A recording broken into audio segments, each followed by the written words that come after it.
So in the next, I would like to introduce some of our recent data and ideas about the magma fertility in the Mare-Kathleen Montesa inlier. This is a part of research project. The project is funded by the Geological Survey of Queensland, and it's a 3-year project. The duration is from 2018 to 2021. So this is just the beginning of the second year. So most of the data and the ideas are still preliminary at this stage. As we all know, this is the Montesa inlier, the eastern section and the western section.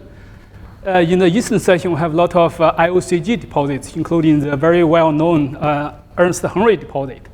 And the western section is the largest SEDEX type cluster in the world. Mare-Kathleen is in an area between the eastern and the western section. Mare-Kathleen is a significantly mineralized place. As you can see, we have a lot of different types of mineralization in this place. And the geological history is very complicated. As you can see from the other plot, there is around 700 million years long magmatic history in this region from 1860 to 18 million years. Some very fundamental questions like what's the relationship between the mineralization and the magmatism are still very poorly understood at this stage. So for our project, we would like to establish the extent, the character, and the timing of the magmatic events in the Mare-Kathleen domain, and also try to understand the tectonic and the magmatic history and their links to the metallogenesis.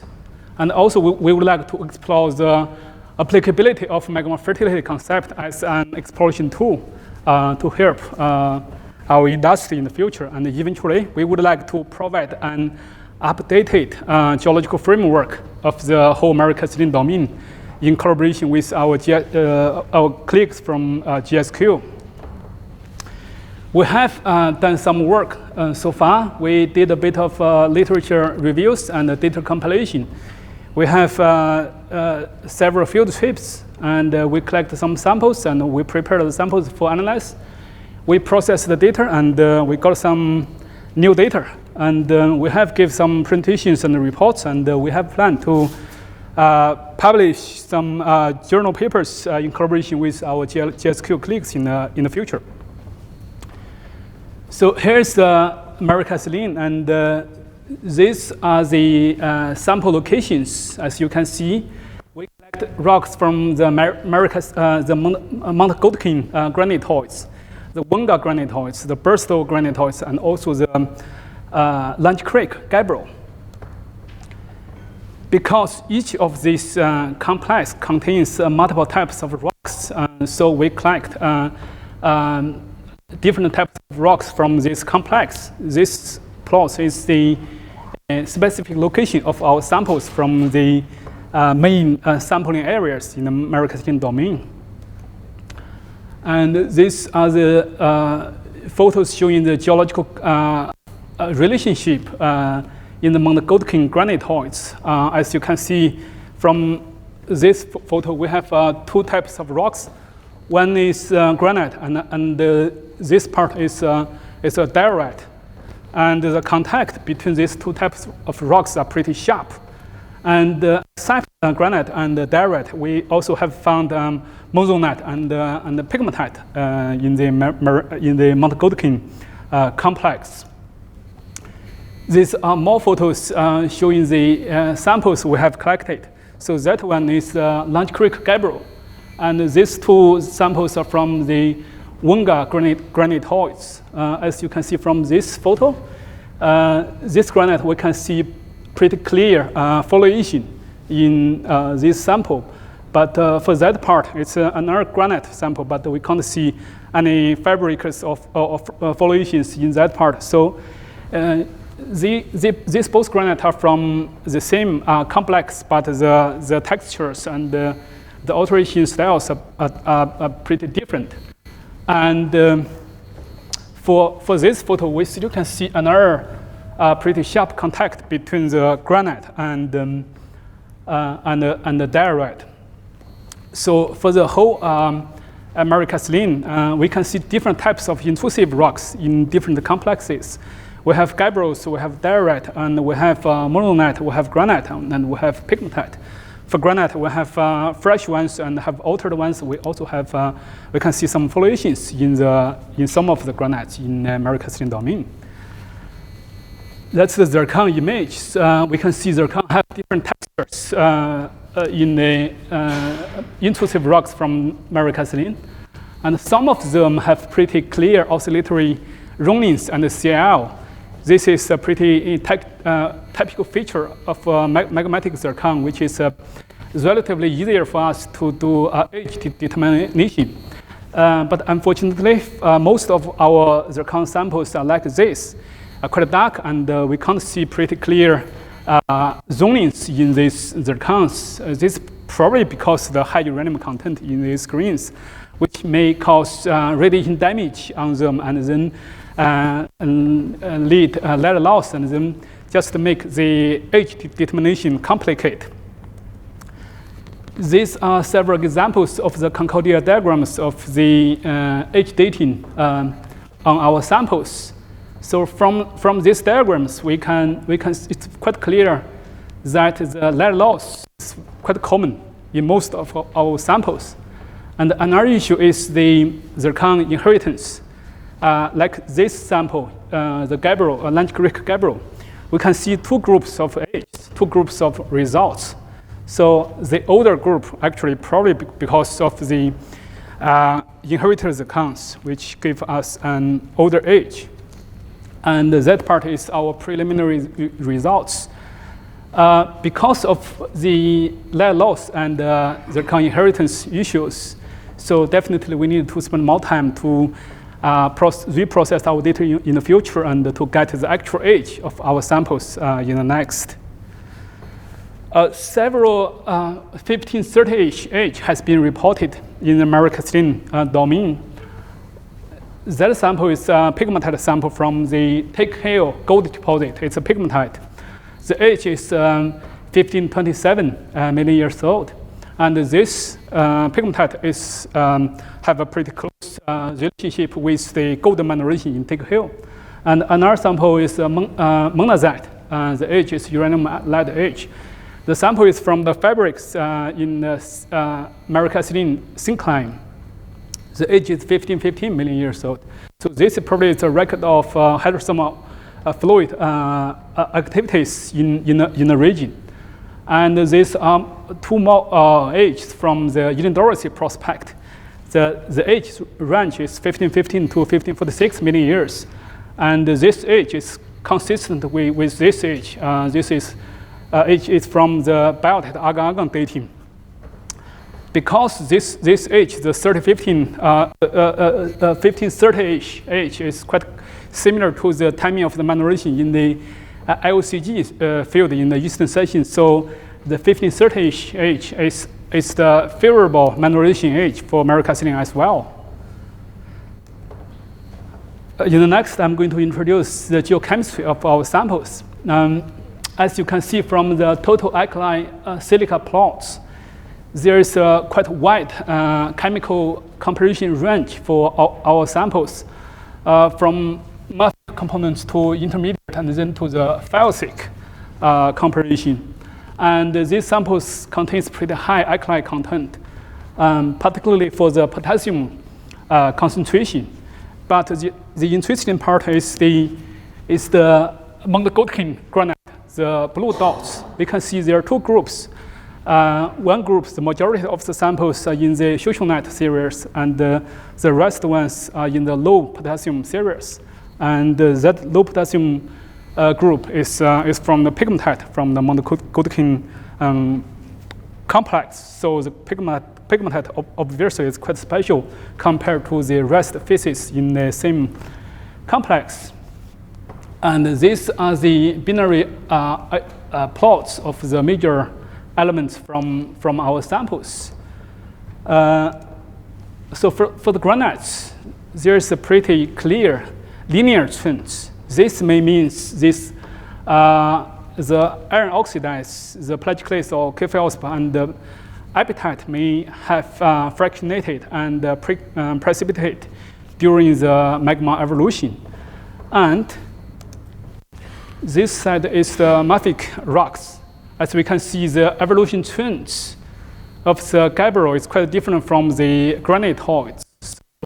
They have experienced a different evolution process and probably different magma generation processes. So probably these twins indicate there's no direct genetic link between the mafic magma and the felsic magma in the American domain. And we can see this more clear on these trace elements plots. So for the mafic rocks and the felsic rocks, the evolution twins are quite different. So this may mean they are formed by separated magma systems. As we all know, we can use trace elements to tell the types of the rocks and also the tectonic setting of granite. So from this plot, we can see most of the samples are within the A-type granite range.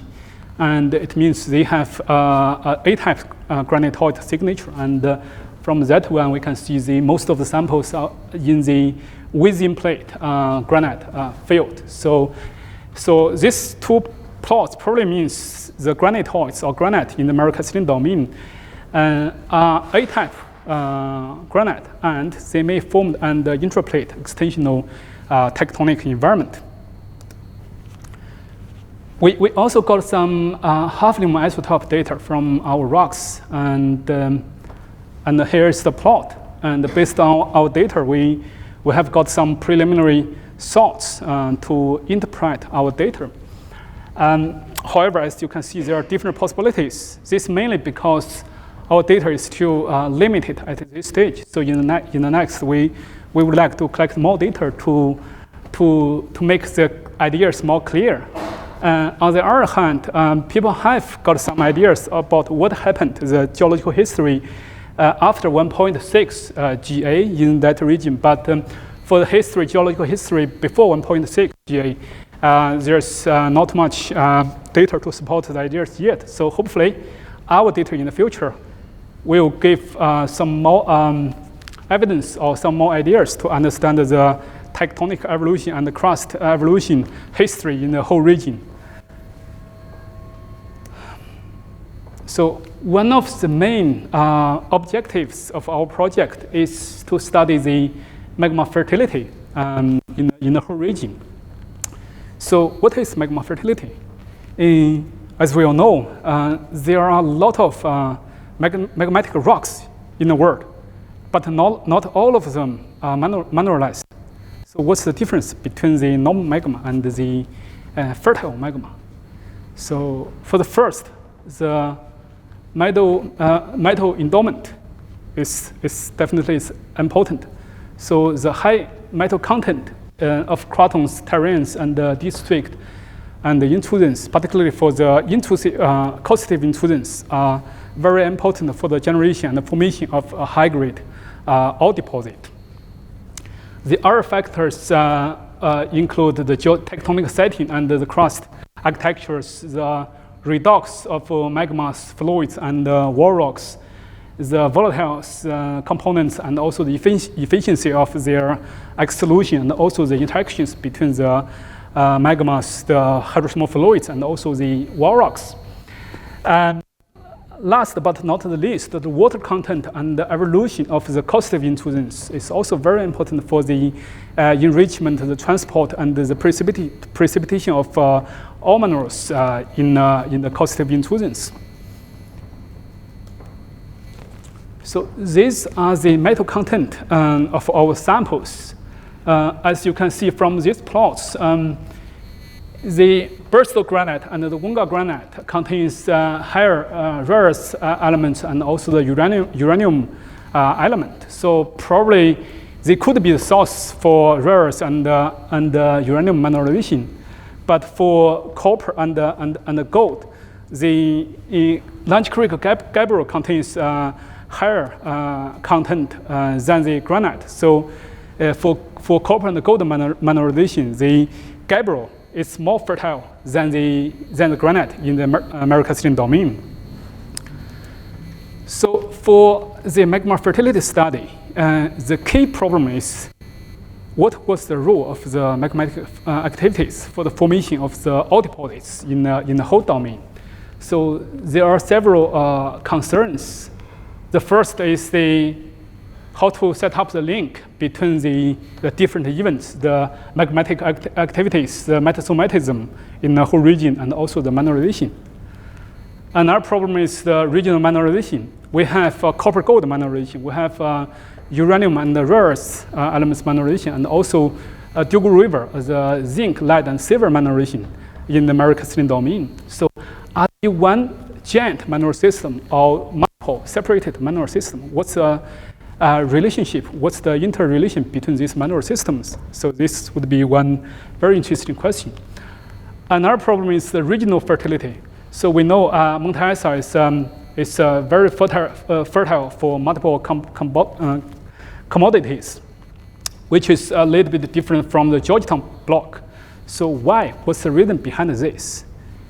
And the last point is the big picture, the tectonic evolution. So it involves the Columbia supercontinent breakup and assembly history during 1.5 to 1.9 GA. This could give us some more clear ideas about the crust evolution, magma generation, and also the tectonic environment of the mineralization in the American System domain. All right, thanks.